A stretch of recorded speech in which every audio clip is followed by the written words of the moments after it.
Call వచ్చి పిలిచిన అవే ఇప్పటి వరకు చేసుకుంటూ వస్తున్నాను.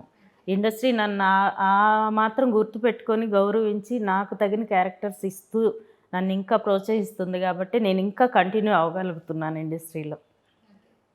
ఆ కృతజ్ఞత ఎప్పటికీ ఉంటుంది నాకు. అమ్మ ఇన్ని సినిమాలు చేశారు కదా, ఇన్ని సినిమాలలో ఎక్సైట్మెంట్ కొన్ని ఉంటాయి. కొంతమంది యాక్టర్స్తో వర్క్ చేస్తున్నామన్న ఒక చిన్నది ఉంటుంది కదా, అలా మీకు ఏ యాక్టర్తో ఎక్సైట్మెంట్ ఉండింది? మొన్న ఈవెంట్లో చిరంజీవి గారిని చూస్తున్నప్పుడు ఉన్న ఎక్సైట్మెంట్ ఇంతవరకు నేను లేదు.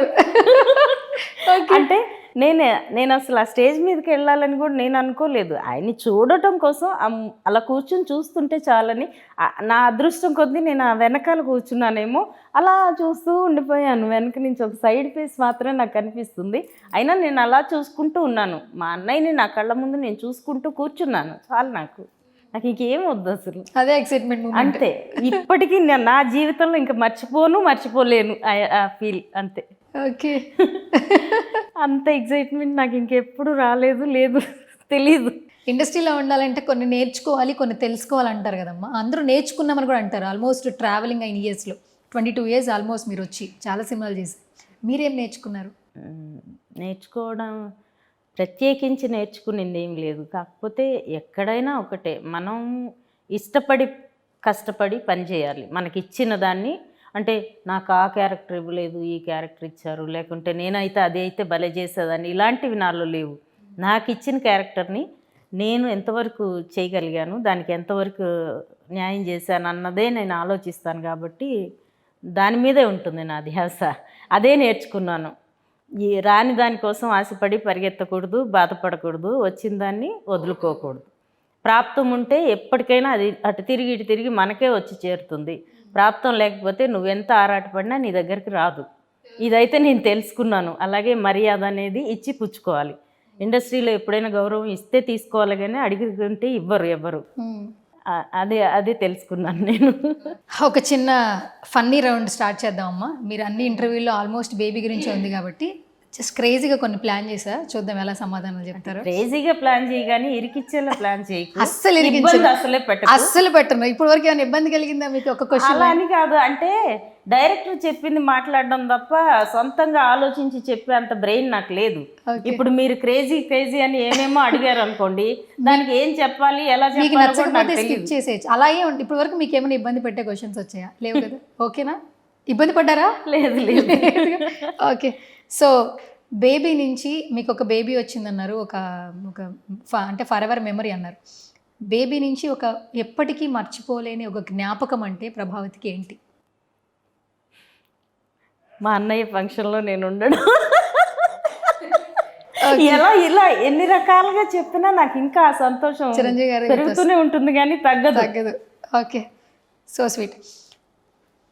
ఆనంద్ దేవరకొండని ఒక వర్డ్లో మన ఇంట్లో కుటుంబ సభ్యులు మన పిల్లల్ని ఒక ముద్దు పేరు పెట్టుకుంటారు. అట్లా ఆనంద్కి ఒక ముద్దు పేరు పెట్టాలంటే ఒక మదర్గా ఎలాంటి ముద్దు పేరు పెట్టాను కదా, నా బంగారు కొండ అని. మళ్ళీ మాకోసం ఎన్నిసార్లు అయినా నా బంగారు కొండే. అంతేనా? ఓకే, ఆనంద్ అంటే బంగారు కొండ. ఓకే, నెక్స్ట్ విజయ్ దేవరకొండని ఏదైనా ఒక ముద్దు పేరుతో పిలవాలంటే ఏ పేరుతో పిలుస్తారు? యాక్చువల్గా నేను విజయ్ దేవరకొండతో ఆ అబ్బాయి ఫస్ట్ ఫిల్మ్లో అబ్బాయి మదర్గా యాక్ట్ చేశాను. పెళ్లి చూపులు కాదు, ఏ మంత్రం వేసావే, అందులో విజయ్ దేవరకొండ మదర్ చేశాను నేను.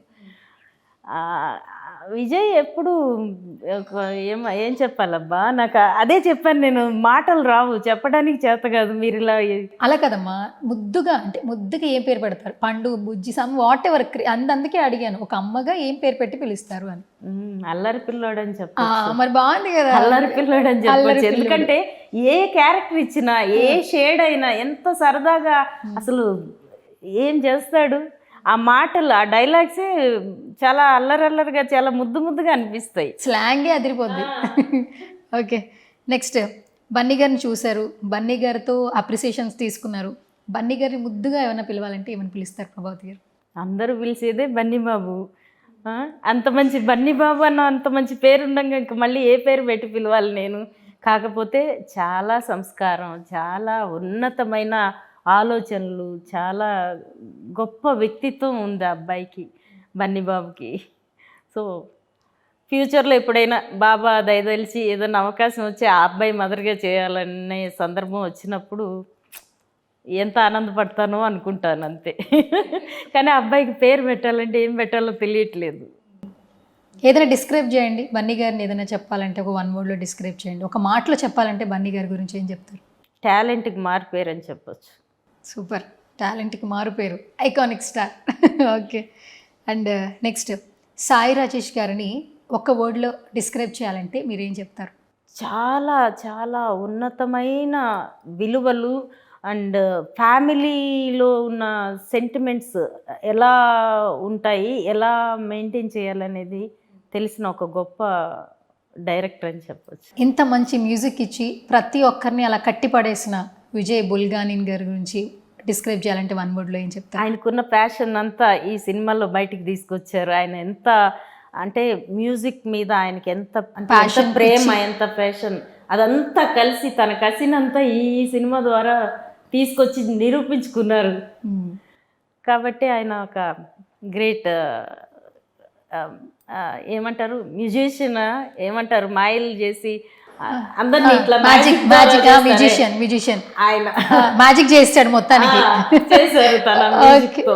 Okay okay. నెక్స్ట్ ఎస్కేఎన్ గారు. ఇప్పుడు అసలు ఎక్కడ చూసినా ఎస్కేఎన్ గారి గురించి మాట్లాడుతున్నారు.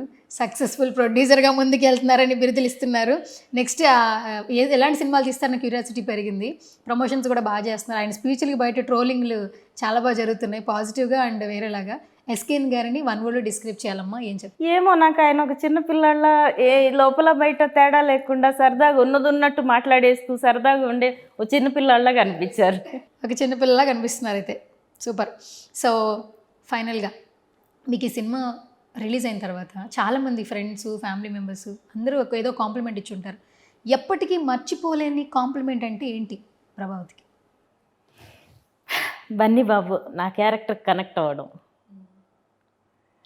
అది నాకు చాలా గ్రేట్ అనిపించింది. అంటే ఒక ఐకానిక్ స్టార్ సినిమాని ఎన్ని కోణాల్లో ఎలా చూడొచ్చు అని ఆ ఆలోచనతో చూస్తూ ఉండి కూడా అనుకోకుండా నా క్యారెక్టర్ ఆయనకి కనెక్ట్ అవ్వడం అనేది నాకు చాలా హ్యాపీ అనిపించింది.